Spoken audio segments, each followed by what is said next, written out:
Chairman সাহেব দেখেন আমার মায়েরা কি অবস্থা করছে। হালিম আমার মায়েরা সব হাড্ডি কুট্টি ভেঙে দিছে চেয়ারম্যান সাহেব। হালিমের এত বড় সাহস, আমার লোকের গায়ে হাত দিছে।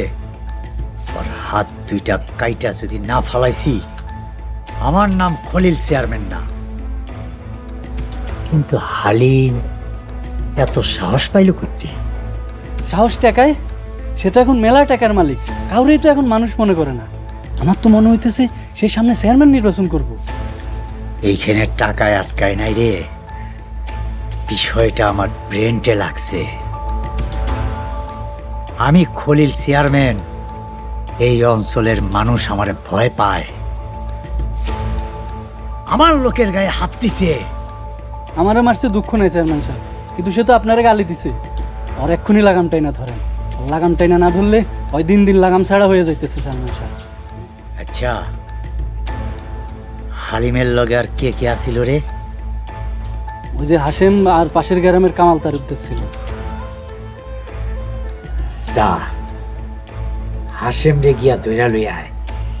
পরে ভালো কইরা দুইটা টলা দিলে সব সুরসুরে বাইর কইরা দিব কথা।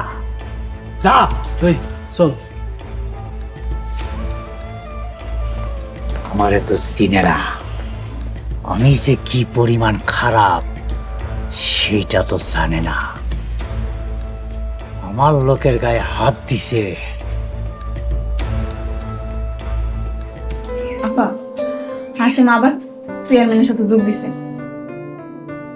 হালিম আর কামাল হাসিমের বাদ দিয়ে পুরা টাকাটাই উদাও করে ফেলাইছে।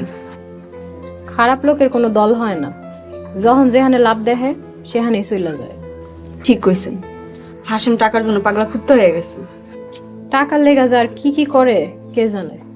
হ, চেয়ারম্যান হাসিমের নিয়ে সম্পূর্ণ টাকাটাই খাওয়া ধান্দা করতেছে, কিন্তু হালিম আর কামালও ছাড়বো না। সব কুত্তা এক লগে কামড়া কামড়ি করে মরুক।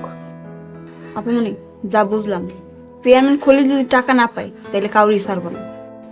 শোন, তুই চোখ কান খোলা রাখবি, কখন কি হয় সব খেয়াল রাখবি। হ, এলেকি তো গ্রামের মহিলাদের কাছে যে এই খবরই নেই। আসসালামু আলাইকুম ভাই। ওয়ালাইকুম আসসালাম। ভাবি আমাদের কিছু টাকা লাগবে। কত লাগবে? এই 20,000 হইলে দিব।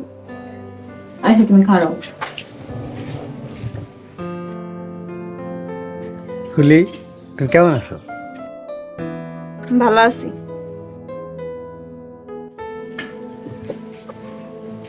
এই চলো। ঠিক আছে দিলে রাইটার। এসে যাও। আপামনি, রতন চোরা মাঝে মধ্যে আপনার কাছে টাকা চায়, আপনি কোনো প্রশ্ন না করে টাকা দেন কেন? তোর ভাই কইছে দিতে তাই দেই, আমার অত কিছু জানার দরকার নেই।